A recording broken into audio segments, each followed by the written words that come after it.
ওয়া রাহমাতুল্লাহি ওয়া বারাকাতুহু। প্রিয় দর্শক, আজকের গল্পটি তাকদীর অর্থাৎ ভাগ্য এবং তাওয়াক্কুল অর্থাৎ আল্লাহর উপর নির্ভরতার একটি শিক্ষণীয় আখ্যান। একজন দরিদ্র কাঠুরিয়া এবং একটি টিয়া পাখির এই কাহিনী আপনাকে শেখাবে কিভাবে আল্লাহর ফায়সালার উপর বিশ্বাস রেখে জীবনের কঠিনতম পরীক্ষাতেও ধৈর্যশীল থাকতে হয়। জানতে চান কিভাবে ভাগ্য? তবে চলুন শুরু করা যাক ভাগ্যের উপর বিশ্বাস। করিম, যার নামটির অর্থ ছিল উদার, কিন্তু তার জীবন ছিল উদারতা থেকে বহু দূরে। সে বাস করত এক প্রত্যন্ত গ্রামের শেষ প্রান্তে, যেখানে দারিদ্র্য ছিল নিত্যসঙ্গী। তার কুড়ে ঘরটি ছিল বাঁশ আর খড়ের তৈরি, যা সামান্য বাতাসেই কাঁপত। করিমের একমাত্র পেশা ছিল কাঠ কাটা। ভোর হওয়ার বহু আগেই সে তার পুরনো কুড়ালটি কাঁধে তুলে নিত এবং গভীর জঙ্গলের দিকে রওনা দিত। করিমের বয়স তখন 40-এর কোঠায়। তার শরীরে ছিল কঠোর পরিশ্রমের ছাপ, কিন্তু চোখে ছিল এক ধরনের শান্ত বিষণ্ণতা। সে বিবাহ করেনি, কারণ তার মনে হতো এই অভাবের জীবনে অন্য কাউকে টেনে আনা হবে চরম অন্যায়। তার দিন শুরু হতো ফজরের নামাজ গিয়ে। নামাজের পর সে আল্লাহর কাছে দুহাত তুলে বলতো, হে আমার রব, তুমি তো রিজিক দাতা, কিন্তু আমার ধৈর্য যেন শেষ না হয়ে যায়। সারা দিনের কাঠ বাজারে নিয়ে যেতে হতো প্রায় 5 মাইল পথ। বাজারে কাঠের দাম ছিল খুবই কম। এক বোঝা কাঠ বিক্রি করে যা পাওয়া যেত তা কেবল নিজের জন্য সামান্য খাবার আর কুড়ে ঘরের টুকিটাকি মেরামত ছাড়া আর কিছুই করা যেত না। করিম ছিল খাঁটি ইমানদার। সে জানত আল্লাহ প্রতিটি প্রাণীর রিজিকের দায়িত্ব নিয়েছেন। সে জানত এই দুনিয়ার জীবন ক্ষণস্থায়ী এবং আসল পুরস্কার অপেক্ষা করছে আখিরাতে। কিন্তু মানুষ তো দুর্বল। যখন সে দেখত গ্রামের অন্য কাঠুরিয়ার সামান্য হলে উন্নতি হচ্ছে, তখন তার হৃদয়ে হতাশার কালো মেঘ জমত। একদিন কাঠ বিক্রি করে ফেরার পথে সে এক ধনী ব্যবসায়ীর প্রাসাদোপম বাড়ি দেখল। তার মনে প্রশ্ন জাগলো, কেন আল্লাহ কাউকে এত দেন আর কাউকে এত কম? আমার পরিশ্রম কি তাদের চেয়ে কম? সে রাতে এশার নামাজের পর সে আল্লাহর কাছে কেঁদে বলল, হে আল্লাহ, তুমি কি আমার উপর অসন্তুষ্ট? কেন আমার তাকদীর এমন? আমি তো তোমার ইবাদত থেকে মুখ ফিরাইনি। আমার কি কোনো ভুল হচ্ছে? এই প্রশ্নগুলো ছিল তার হৃদয়ের গভীরতম যন্ত্রণা। সে জানতো তাকদীর নিয়ে প্রশ্ন করা উচিত নয়, কিন্তু মানুষের মন তো মানে না। সে বারবার নিজেকে বোঝাতো, আল্লাহর ফায়সালা উত্তম আর আল্লাহ ধৈর্যশীলদের ভালোবাসেন। কিন্তু এই কথাগুলো যেন তার ক্ষুধার্ত পেটকে শান্ত করতে পারত না। করিমের দারিদ্র গ্রামের মানুষের কাছেও ছিল আলোচনার বিষয়। কেউ কেউ তাকে অলস বলতো, কেউ বলতো তার কপালে নাকি খারাপ ভাগ্য লেখা আছে। কিন্তু করিম এসব কথায় কান দিত না। সে জানতো তার পরিশ্রমের কোনো কমতি নেই। সে শুধু জানতো তার রিজিক হয়তো অন্যভাবে লেখা আছে। একবার গ্রামের মাতব্বর তাকে বলল, করিম, তুমি তো খুব ধার্মিক মানুষ, এত নামাজ পড়ো, তবুও তোমার এই দশা কেন? তোমার ইমানে কি কোনো খুঁত আছে? করিম শান্তভাবে উত্তর দিয়েছিল, মাতব্বর সাহেব, ইমান আর দুনিয়ার সম্পদ এক নয়। আল্লাহ আমাকে দুনিয়াতে পরীক্ষা করছেন, আর আমার বিশ্বাস আমার রব আমাকে আখিরাতে এর চেয়েও উত্তম প্রতিদান দেবেন। সেদিন ছিল গ্রীষ্মের এক প্রখর দুপুর। করিম বনের আরো গভীরে চলে গিয়েছিল, যেখানে কাঠুরিয়ার দন সাধারণত যায় না। সে খুঁজছিল পুরনো শুকনো গাছ, যা সহজে কাটা যায় এবং ভালো দামে বিক্রি হয়। হঠাৎ সে শুনতে পেল এক করুণ আর্তনাদ। সাবধানে এগিয়ে গিয়ে সে দেখল একটি উজ্জ্বল সবুজ রঙের টিয়া পাখি মাটিতে ছটফট করছে। তার ডানার একটি অংশ গাছের ডালের সাথে লেগে মারাত্মকভাবে জখম হয়েছে। পাখিটি উড়তে পারছিল না এবং তার চোখ দিয়ে জল গড়িয়ে পড়ছিল। করিমের হৃদয়ে এক গভীর মমতা জেগে উঠল। সে ভুলে গেল তার কাঠ কাটার কথা, ভুলে গেল তার দারিদ্র্যের কথা। সে দ্রুত পাখিটির কাছে গেল। পাখিটি ভয়ে কাঁপছিল। করিম অত্যন্ত কোমল স্বরে বলল, হে আল্লাহর সৃষ্টি, আমি তোমাকে কোনো ক্ষতি করব না। সে তার গায়ের ছেঁড়া কাপড় ছিঁড়ে পাখিটির ভাঙা ডানাটি সাবধানে বেঁধে দিল। পাখিটির উজ্জ্বল চোখ জোড়া যেন কৃতজ্ঞতায় ভরে উঠল। করিম বুঝতে পারল এই পাখিটি সাধারণ নয়। তার পালকের রং ছিল এত গাঢ় সবুজ, যেন জান্নাতের কোনো বাগান থেকে এসেছে। করিম কাঠ কাটার কাজ ফেলে পাখিটিকে তার ঝুড়িতে ভরে নিয়ে এলো। সে তার কুড়ে ঘরে ফিরে এসে পাখিটির জন্য একটি ছোট খাঁচা তৈরি করলো। নিজের জন্য রাখা সামান্য চাল ফুটিয়ে সে পাখিটিকে খাওয়ালো। সে তার নাম দিল মিঠু। প্রথম কয়েকদিন মিঠু ছিল নীরব। সে শুধু করুণ চোখে করিমের দিকে তাকিয়ে থাকত। করিম তার যত্ন করত পরম নিষ্ঠার সাথে। সে প্রতিদিন তার ডানা পরিষ্কার করত, তাকে খাবার দিত এবং তার সাথে কথা বলতো। মিঠু, তুমি কি জানো আমার জীবনে কত কষ্ট? তবুও আমি তোমাকে ফেলে আসতে পারিনি, কারণ প্রতিটি প্রাণীর প্রতি দয়া দেখানোই তো আমাদের নবীর শিক্ষা, করিম বলতো। একদিন করিম যখন ফজরের নামাজ শেষ করে আল্লাহর কাছে দোয়া করছিল, তখন সে শুনতে পেল এক স্পষ্ট কণ্ঠস্বর, আল্লাহর ফয়সালা উত্তম, ধৈর্য ধরো করিম। করিম চমকে উঠল। সে চারপাশে তাকালো। ঘরে আর কেউ ছিল না। সে দেখল মিঠু তার খাঁচার ভেতরে বসে তার দিকে তাকিয়ে আছে। মিঠু, তুমি কথা বলতে পারো? করিম বিস্ময়ে জিজ্ঞেস করল। মিঠু আবার বলল, আল্লাহর ফয়সালা উত্তম, ধৈর্য ধরো করিম। করিমের চোখে জল এসে গেল। সে বুঝতে পারল এই পাখিটি আল্লাহর পক্ষ থেকে তার জন্য এক বিশেষ উপহার। মিঠুর এই কথাগুলো যেন তার হৃদয়ের গভীরে প্রথিত হতাশার বীজ উপড়ে ফেলল। মিঠু শুধু এই একটি বাক্যই বলতো না। যখনই করিম কোনো দুশ্চিন্তায় পড়ত, যখনই তার মনে হতাশা আসতো, মিঠু তখনই তার সেই অলৌকিক বাণী উচ্চারণ করত। একদিন করিমের কুড়ালটি ভেঙে গেল। কুড়াল ছাড়া কাঠ কাটা অসম্ভব। নতুন কুড়াল কেনার মতো টাকাও তার কাছে ছিল না। সে হতাশ হয়ে মাটিতে বসে পড়ল।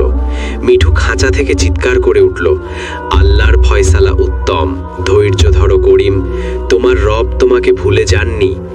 করিম উঠে দাঁড়ালো। সে ভাবল, মিঠু ঠিকই বলেছে, আল্লাহ নিশ্চয়ই কোনো উপায় বের করবেন। সে ভাঙা কুড়ালটি নিয়ে গ্রামের কামারের কাছে গেল। কামার কুড়ালটি দেখে বলল, করিম, এই কুড়ালটি আর জোড়া লাগবে না। তবে শোনো, আমার ছেলে শহরে চলে যাচ্ছে। আমার কাছে একটি অতিরিক্ত কুড়াল আছে যা আমি ব্যবহার করি না। তুমি এটি সামান্য দামে নিয়ে যাও। করিম অবাক হয়ে গেল। যে কুড়ালটি তার কাছে স্বপ্নের মতো ছিল, তা সে পেল প্রায় বিনামূল্যে। সে বুঝতে পারল মিঠুর কথাগুলো শুধু কথা নয়, তা ছিল আল্লাহর পক্ষ থেকে এক সান্ত্বনা এবং দিক নির্দেশনা। এই ঘটনার পর থেকে করিমের জীবনযাত্রা কিছুটা হলেও পাল্টাতে শুরু করলো। তার দারিদ্র্য দূর হলো না, কিন্তু তার হৃদয়ের শান্তি ফিরে এলো। সে আর ভাগ্যের দোষ দিত না। সে বিশ্বাস করতে শুরু করলো তার জীবনের প্রতিটি ঘটনা, প্রতিটি কষ্ট সবই আল্লাহর এক সুচিন্তিত পরিকল্পনার অংশ। মিঠু ছিল করিমের একমাত্র বন্ধু, তার শিক্ষক এবং তার আধ্যাত্মিক পথপ্রদর্শক। করিম যখন কোনো ইসলামিক বিষয়ে দ্বিধায় পড়ত, মিঠু তাকে এমন কিছু কথা বলতো যা তার হৃদয়ের সন্দেহ দূর করে দিত। একদিন করিম মিঠুকে জিজ্ঞেস করল, মিঠু, তুমি আমাকে সবসময় ধৈর্য ধরতে বলো, কিন্তু ধৈর্য কাকে বলে? যখন আমার পেট ক্ষুধার জ্বালায় জ্বলছে, তখন আমি কিভাবে ধৈর্য ধরব? মিঠু তার খাঁচার ভেতরে একটু নড়ে চড়ে বসল এবং বলল, করিম, ধৈর্য মানে শুধু কষ্ট সহ্য করা নয়। ধৈর্য হলো কষ্টের সময় আল্লাহর উপর থেকে বিশ্বাস না হারানো। আল্লাহ কোরআনে বলেছেন, নিশ্চয়ই আল্লাহ ধৈর্যশীলদের সাথে আছেন। সূরা বাকারা আয়াত 153। যখন তুমি ক্ষুধার্ত, তখন ধৈর্য ধরো, কারণ আল্লাহ তোমার জন্য রিজিকের ব্যবস্থা করছেন। তোমার কাজ হলো চেষ্টা করা আর ফল আল্লাহর হাতে ছেড়ে দেওয়া। করিম বলল, কিন্তু আমার চেষ্টা তো ব্যর্থ হচ্ছে। আমি প্রতিদিন কঠোর পরিশ্রম করি, তবু আমার জীবনে কোনো পরিবর্তন আসে না। মিঠু বলল, করিম, তুমি কি জানো তাকদীর কি? তাকদীর হলো আল্লাহর জ্ঞান। আল্লাহ জানেন তোমার জন্য কখন কি ভালো। ধরো তুমি আজ বেশি কাঠ বিক্রি করে ধনী হলে, সেই সম্পদ হয়তো তোমাকে অহংকারী করে তুলতো এবং তুমি আল্লাহকে ভুলে যেতে। আল্লাহ তোমাকে দরিদ্র রেখেছেন যাতে তুমি বিনয়ী থাকো এবং সব সময় তার কাছে সাহায্য চাও। তোমার বর্তমান দারিদ্র্য তোমার জন্য এক ঢাল, যা তোমাকে জাহান্নামের আগুন থেকে রক্ষা করছে। মিঠু করিমকে রিজিকের রহস্য বোঝাতো। সে বলতো, রিজিক শুধু টাকা পয়সা নয় করিম, রিজিক হলো তোমার স্বাস্থ্য, তোমার ঈমান, তোমার শান্তি। আল্লাহ তোমার রিজিক নির্ধারণ করেছেন, যেমন তিনি আমার রিজিক নির্ধারণ করেছেন। আমি খাঁচায় বন্দি, কিন্তু আমি প্রতিদিন খাবার পাই। আমি উঠতে পারি না, কিন্তু আমি কথা বলতে পারি। তোমার রিজিক তোমার কাছে আসবেই, তা তুমি যেখানেই থাকো না কেন। যেমন তুমি আমাকে গভীর বন থেকে খুঁজে এনেছিলে, এটা কি তোমার চেষ্টা ছিল নাকি আমার তাকদীর ছিল? করিম মাথা নেড়ে স্বীকার করত, এটা অবশ্যই তোমার তাকদীর ছিল। মিঠু বলল, ঠিক তেমনি তোমার রিজিকও তোমার কাছে আসবে। তোমার কাজ হলো হালাল পথে চেষ্টা করা এবং আল্লাহর উপর তাওয়াক্কুল করা। তাওয়াক্কুল মানে হাত গুটিয়ে বসে থাকা নয়। তাওয়াক্কুল মানে হলো তোমার সাধ্যমতো চেষ্টা করার পর ফলাফল আল্লাহর হাতে ছেড়ে দেওয়া। তুমি কাঠ কাটো, এটাই তোমার চেষ্টা, বাকিটা আল্লাহর ফয়সালা। এই কথোপকথনগুলো করিমের হৃদয়ে এক নতুন আলো জ্বালিয়ে দিল। সে আর তার দারিদ্র্যকে অভিশাপ মনে করত না। সে মনে করত এটি তার জন্য আল্লাহর পক্ষ থেকে এক বিশেষ পরীক্ষা, যা তাকে জান্নাতের পথে এগিয়ে নিয়ে যাচ্ছে। করিমের এই পরিবর্তন গ্রামের মানুষের চোখে পড়ল। সে আগের চেয়েও বেশি শান্ত, বেশি হাসি খুশি। তার কুঁড়ে ঘরটি এখনো ভাঙা, কিন্তু তার মুখ থেকে হতাশার চিহ্ন মুছে গেছে। একদিন গ্রামের এক যুবক, যে করিমকে নিয়ে ঠাট্টা করত, সে এসে জিজ্ঞেস করল, করিম ভাই, আপনার এই শান্তির রহস্য কি? আপনার তো কোনো পরিবর্তন হয়নি, তবুও আপনি এত খুশি কেন? করিম মুচকি হেসে বলল, আমার পরিবর্তন হয়েছে ভাই। আমার বাইরের পরিবর্তন হয়নি, কিন্তু ভেতরের পরিবর্তন হয়েছে। আমার ঘরে একজন শিক্ষক এসেছেন, যিনি আমাকে শিখিয়েছেন আল্লাহর ফয়সালা উত্তম, ধৈর্য ধারো। যুবকটি মিঠুর কথা শুনে অবাক হলো। সে মিঠুর কাছে গিয়ে জানতে চাইল, পাখি, তুমি কিভাবে এত বড় কথা বলো? মিঠু তখন কোরআনের একটি আয়াতের অর্থ বলল। আল্লাহ বলেন, আর যে আল্লাহর উপর তাওয়াক্কুল করে তার জন্য আল্লাহই যথেষ্ট। সূরা তালাক, আয়াত 3। যুবক, তোমার রিজিক তোমার কাছে আসবেই, তুমি শুধু আল্লাহর উপর ভরসা রাখো। মিঠুর এই কথাগুলো গ্রামের মানুষের মধ্যে ছড়িয়ে পড়ল। করিমের কুঁড়ে ঘরটি হয়ে উঠল এক ছোটখাটো মাদ্রাসা, যেখানে মানুষ আসত আল্লাহর উপর ভরসা রাখার শিক্ষা নিতে। করিমের জীবনের সবচেয়ে বড় পরীক্ষাটি এলো শীতকালের এক রাতে। সেদিন আকাশ ছিল মেঘে ঢাকা, বাতাস বইছিল হু হু করে। করিম নামাজ শেষ করে শুয়েছিল। মিঠু তার খাঁচায় শান্ত ছিল। রাত তখন গভীর। হঠাৎ শুরু হলো এক ভয়াবহ ঝড়। বাতাসের তীব্রতা ছিল এমন যেন আকাশ ভেঙে পড়ছে। করিমের দুর্বল কুঁড়ে ঘরটি ঝড়ের প্রথম ধাক্কাতেই কাঁপতে শুরু করলো। বাঁশের খুঁটিগুলো মর্মর শব্দে ভেঙে যেতে লাগলো। করিম দ্রুত উঠে মিঠুর খাঁচাটি শক্ত করে ধরল। সে বুঝতে পারল তার ঘর আর বেশিক্ষণ টিকবে না। সে আল্লাহর নাম জপতে শুরু করলো। ঝড় যখন তার চরম সীমায় পৌঁছলো, কুঁড়ে ঘরটি সম্পূর্ণ ধূলিসাৎ হয়ে গেল। খড়, বাঁশ, কাঠ সবকিছু উড়ে গেল। করিম কোনো মতে মিঠুর খাঁচাটি বুকে চেপে ধরে একটি গাছের নিচে আশ্রয় নিল। বৃষ্টি আর বাতাসের তাণ্ডবে সে ভিজে গেল। তার সামান্য কাঠ, যা সে বাজারে বিক্রি করার জন্য রেখেছিল, তাও বৃষ্টির জলে ভেসে গেল। তার সামান্য আসবাবপত্র, তার পুরনো কম্বল, সবকিছু নষ্ট হয়ে গেল। ঝড় থামার পর যখন ভোরের আলো ফুটল, করিম দেখল তার চারপাশ ধ্বংসস্তূপ। তার আর কিছুই অবশিষ্ট নেই। সে মাটিতে বসে পড়ল। এবার তার ধৈর্য যেন সত্যিই ভেঙে গেল। সে হাউমাউ করে কেঁদে উঠল। তার চোখের জল আর বৃষ্টির জল এক হয়ে গেল। সে চিৎকার করে বলল, হে আল্লাহ, আমি তো তোমার উপর ভরসা রেখেছিলাম, আমি তো ধৈর্য ধরেছিলাম, তবুও কেন তুমি আমার শেষ সম্বলটুকুও কেড়ে নিলে? আমি এখন কোথায় যাব? কি খাবো? আমার কি কোনো পাপের শাস্তি হচ্ছে? তার হৃদয়ের গভীর থেকে এই প্রশ্নগুলো বেরিয়ে এলো। তার ঈমান যেন এক কঠিন পরীক্ষার মুখে পড়ল। সে ভুলে গেল মিঠুর সব শিক্ষা, ভুলে গেল তাকদীরের সব রহস্য। সে শুধু দেখল তার চারপাশের শূন্যতা। ঠিক তখনই মিঠু তার কাঁধে বসল। মিঠুর পালকগুলো তখনও ভেজা, কিন্তু তার কণ্ঠস্বর ছিল আগের মতোই শান্ত ও দৃঢ়। মিঠু বলল, করিম, তোমার রব যা করেন তা ভালোর জন্যই করেন। তোমার ভাগ্যকে বিশ্বাস করো, ধৈর্য ধরো। এই ধ্বংস তোমার জন্য ধ্বংস নয়, এটি তোমার জন্য এক নতুন পথের সূচনা। করিম মিঠুর দিকে তাকালো। তার চোখে ছিল অবিশ্বাস। মিঠু, তুমি কি বলছো? আমার সব শেষ হয়ে গেছে, এর চেয়ে ভালো আর কি হতে পারে? মিঠু বলল, করিম, তুমি কি জানো তোমার ঘরের নিচে কি ছিল? করিম অবাক হয়ে জিজ্ঞেস করল, কি ছিল? মিঠু বলল, তোমার রিজিক, যা আল্লাহ তোমার জন্য বহু বছর আগে লিখে রেখেছিলেন। কিন্তু তুমি যদি ঘর না ভাঙতে, তবে তুমি তা খুঁজে পেতে না। আল্লাহই ঝড় পাঠিয়েছেন, ঘর ভেঙেছেন, যাতে তুমি তোমার রিজিক খুঁজে পাও। মিঠুর এই কথাগুলো করিমের হৃদয়ে বিদ্যুতের মতো আঘাত হানল। সে নিজেকে ধিক্কার দিল। সে আল্লাহর উপর ভরসা হারিয়ে ফেলেছিল। সে দ্রুত উঠে দাঁড়ালো। মিঠুর কথা শুনে করিম তার ভাঙা ঘরের ধ্বংসস্তূপ সরাতে শুরু করলো। সে খুঁজতে লাগলো মিঠু কিসের কথা বলছে। সে দেখল যেখানে তার ঘরের ভিত্তি ছিল, সেখানে মাটির একটি অংশ আলগা হয়ে আছে।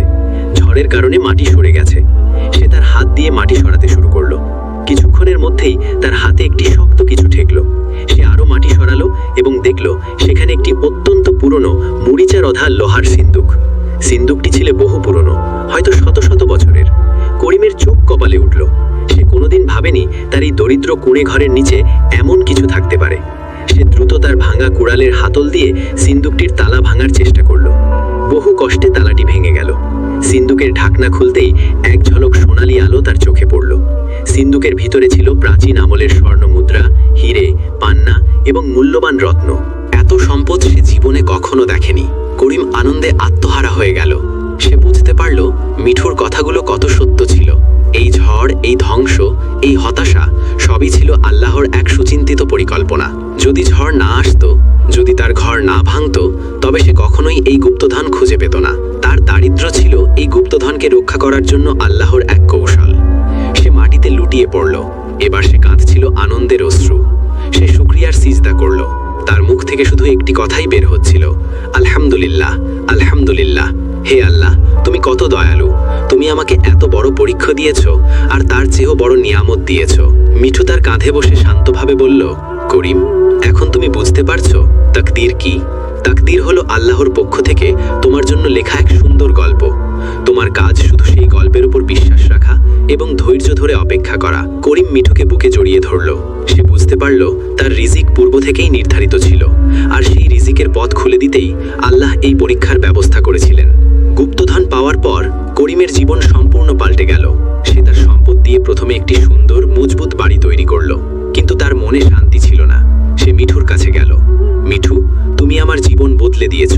তুমি আমার শিক্ষক, তুমি আমার কাছে থাকো। মিঠু বলল, করিম, আমার কাজ শেষ। আমি তোমার কাছে এসেছিলাম তোমার ঈমানকে মজবুত করতে। তুমি এখন আল্লাহর উপর পূর্ণ তাওয়াক্কুল করতে শিখেছ। এখন আমার যাওয়ার সময় হয়েছে। করিম অবাক হয়ে জিজ্ঞেস করল, কোথায় যাবে? মিঠু বলল, আমি আল্লাহর সৃষ্টি। আল্লাহ আমাকে যেখানে পাঠাবেন আমি সেখানেই যাব। মনে রেখো করিম, সম্পদ তোমার পরীক্ষা। তুমি যদি এই সম্পদ দিয়ে গরিব দুঃখীদের সাহায্য করো, তবেই তোমার তাকদীর সার্থক হবে। এই কথা বলে মিঠু খাঁচা থেকে বেরিয়ে গেল। তার ভাঙা ডানা তখন সম্পূর্ণ সুস্থ। সে আকাশে উড়ে গেল এবং করিমের দিকে তাকিয়ে শেষবারের মতো বলল, ভাগ্যের উপর বিশ্বাস রাখো করিম, আল্লাহ উত্তম পরিকল্পনাকারী। করিম অশ্রুসিক্ত চোখে মিঠুর চলে যাওয়া দেখল। সে জানত মিঠু ছিল আল্লাহর পক্ষ থেকে এক ফেরেশতা, যে তাকে সঠিক পথে চালিত করতে এসেছিল। করিম তার সম্পদ দিয়ে প্রথমে তার গ্রামের মানুষের জন্য কাজ শুরু করলো। সে গ্রামের মাঝখানে একটি সুন্দর মসজিদ তৈরি করলো, যেখানে সবাই নামাজ পড়তে পারত। সে একটি মাদ্রাসা তৈরি করলো, যেখানে শিশুরা কোরআন ও হাদিসের শিক্ষা নিতে পারত। সে গ্রামের দরিদ্রদের জন্য একটি কূপ খনন করলো, যাতে তারা বিশুদ্ধ জল পান করতে পারে। সে গ্রামের সব কাঠুরিয়ার জন্য নতুন কুড়াল কিনে দিল এবং তাদের জন্য একটি সমবায় সমিতি তৈরি করলো, যাতে তারা ন্যায্য মূল্যে কাঠ বিক্রি করতে পারে। করিম এখন আর কাঠুরিয়া নয়, সে এখন গ্রামের সবচেয়ে ধনী এবং সম্মানিত ব্যক্তি। কিন্তু তার জীবনযাত্রা ছিল আগের মতোই সাধারণ। সে সবসময় মনে রাখত তার দারিদ্র্যের দিনগুলো। করিম তার জীবনে ঘটে যাওয়া ঘটনাটি গ্রামের সবাইকে বলতো। সে বলতো, আমার জীবনে সবচেয়ে বড় নিয়ামত ছিল আমার দারিদ্র্য, কারণ দারিদ্র্য আমাকে আল্লাহর কাছে নিয়ে গিয়েছিল। আর আমার সবচেয়ে বড় শিক্ষক ছিল একটি টিয়া পাখি, যে আমাকে শিখিয়েছিল আল্লাহর ফয়সালা উত্তম, ধৈর্য ধরো। করিম তার মাদ্রাসার ছাত্রদের তাকদীর ও তাওয়াক্কুলের শিক্ষা দিত। সে বলতো, যখন তোমরা কোনো বিপদে পড়ো তখন হতাশ হইও না। মনে রেখো, আল্লাহ তোমাদের জন্য এর চেয়েও ভালো কিছু তৈরি করে রেখেছেন। তোমাদের কাজ হলো চেষ্টা করা, নামাজ পড়া এবং আল্লাহর উপর পূর্ণ ভরসা রাখা। কারণ আমাদের জীবনের প্রতিটি ঘটনা, প্রতিটি মুহূর্ত সবই আল্লাহর হাতে লেখা আছে। আমরা শুধু সেই গল্পের চরিত্র, যার লেখক হলেন স্বয়ং আল্লাহ। করিম দীর্ঘ জীবন লাভ করেছিলেন। সে তার সম্পদ আল্লাহর পথে ব্যয় করেছিল। তার মৃত্যুর পর গ্রামের মানুষ তাকে ভুলে যায়নি। তারা তাকে মনে রাখত একজন ধৈর্যশীল, বিনয়ী এবং আল্লাহর উপর পূর্ণ বিশ্বাসী মানুষ হিসেবে। গ্রামের মসজিদে যখনই কেউ তাকদীর নিয়ে আলোচনা করত, তখনই তারা করিমের গল্প বলতো। তারা বলতো, করিমের জীবনে ঝড় এসেছিল, কিন্তু সেই ঝড় তাকে ধ্বংস করেনি, বরং তাকে তার রিজিকের সন্ধান দিয়েছিল। করিমের গল্পটি প্রজন্ম থেকে প্রজন্মান্তরে ছড়িয়ে পড়ল। এটি শুধু একটি গল্প ছিল না, এটি ছিল ঈমানের এক জীবন্ত দলিল। এটি মানুষকে শেখাতো জীবনের কঠিনতম মুহূর্তেও যেন তারা আল্লাহর উপর থেকে বিশ্বাস না হারায়। করিমের জীবনে এখন আর দারিদ্র্য নেই, কিন্তু সম্পদ আসার সাথে সাথেই নতুন এক ধরনের পরীক্ষা শুরু হলো। যেমন মিঠু বলেছিল, সম্পদ হলো এক বিশাল বোঝা, যা মানুষকে আল্লাহর পথ থেকে দূরে সরিয়ে দিতে পারে।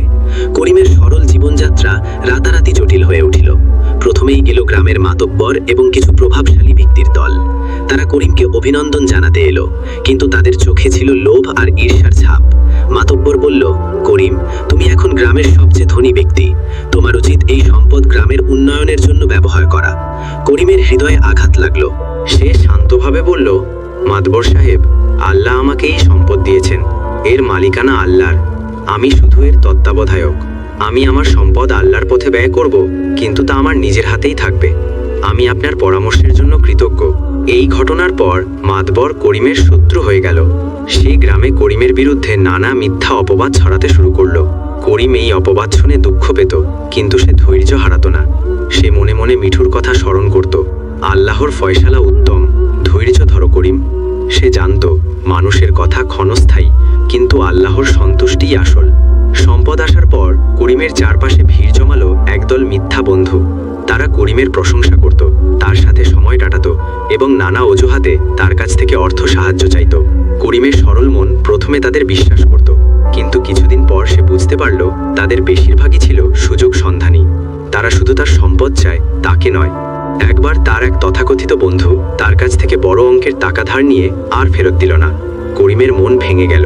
সে রাতে সে আল্লাহর কাছে দোয়া করল, হে আল্লাহ, তুমি আমাকে সম্পদ দিয়েছ, কিন্তু এই সম্পদ আমার জন্য নতুন বিপদ নিয়ে এসেছে। আমি কিভাবে বুঝবো কে আমার সত্যিকারের বন্ধু আর কে আমার শত্রু? পরের দিন সকালে সে মিঠুর খাঁচার কাছে গেল। মিঠু তখন চলে গেছে, কিন্তু তার কথাগুলো করিমের হৃদয়ে গেঁথেছিল। সে ভাবল, মিঠু আমাকে শিখিয়েছিল তাওয়াক্কুল মানে শুধু কষ্টের সময় নয়, সুখের সময়ও আল্লাহর উপর ভরসা রাখা। করিম তখন সিদ্ধান্ত নিল সে আর কাউকে অন্ধভাবে বিশ্বাস করবে না। সে তার সম্পদকে এমনভাবে ব্যবহার করবে যাতে তা মানুষের উপকার করে, কিন্তু তার ঈমানকে নষ্ট না করে। সে একটি ট্রাস্ট গঠন করল এবং তার সম্পদের একটি বড় অংশ সেখানে দান করল। ট্রাস্টের মাধ্যমে সে গরিবদের সাহায্য করত, যাতে কেউ তার ব্যক্তিগত সম্পদের ওপর লোভ করতে না পারে। করিমের জীবনের এই নতুন অধ্যায় তাকে তাকদীর ও ইখতিয়ার বা মানুষের স্বাধীনতা নিয়ে আরও গভীরভাবে ভাবতে শেখালো। করিম ও মিঠুর এই মহাকাব্যিক গল্পটি আমাদের শেখায় যে জীবনের প্রতিটি ঘটনা, প্রতিটি কষ্ট, প্রতিটি সুখ সবই আল্লাহর এক মহৎ পরিকল্পনার অংশ। আমরা যেন কখনো আল্লাহর ওপর থেকে বিশ্বাস না হারাই। যখন আমরা কষ্টে থাকি তখন যেন সাবার করি, যখন আমরা সুখে থাকি তখন যেন শুকর করি, আর জীবনের প্রতিটি পদক্ষেপে যেন আল্লাহর উপর পূর্ণ তাওয়াক্কুল করি। প্রিয় দর্শক, করিম ও মিঠুর এই মহাকাব্যিক গল্পটি যদি আপনার হৃদয়ে সামান্যতম শান্তি এনে থাকে, তবে অবশ্যই ভিডিওটিতে একটি লাইক দিন। তাকদীর ও তাওয়াক্কুল নিয়ে আপনার মূল্যবান মতামত কমেন্ট বক্সে জানাতে ভুলবেন না। আর এমন শিক্ষণীয় ইসলামিক গল্প নিয়মিত দেখতে আমাদের চ্যানেলটি সাবস্ক্রাইব করে পাশে থাকুন। আল্লাহ হাফেজ।